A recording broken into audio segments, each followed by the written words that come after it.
খাবার কেমন ভাই? বড় ভাই খাবার কেমন?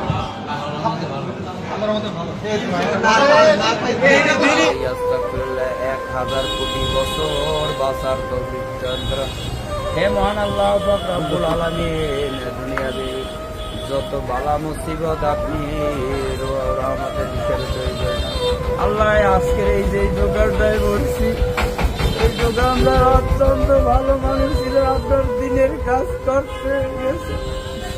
আমি যখন মৃত্যুর সংবাদ শুনছি, আমার জীবন থেকে একটা ভিক্ষার ঝুলি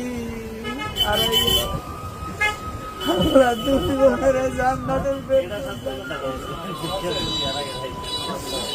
আল্লাহ দুপুরের খানা খাইয়া এই মানুষের ওখানে একটা কোরআনের মাদ্রাসা করছে, এই মাদ্রাসার উপরে যাইয়া আল্লাহ তোমার অলৌকিক মৃত্যু গুলা ওই জান্নাতবাসীর জন্য হয়ে থাকে। আল্লাহ আমি সহ্য করতে পারি না আল্লাহ, আবার তোমার কাছে বলার কিছু নেই। একবার আল্লাহ ডাক দিলে নাকি 1000 কোটি চুরি ভালো দেবে।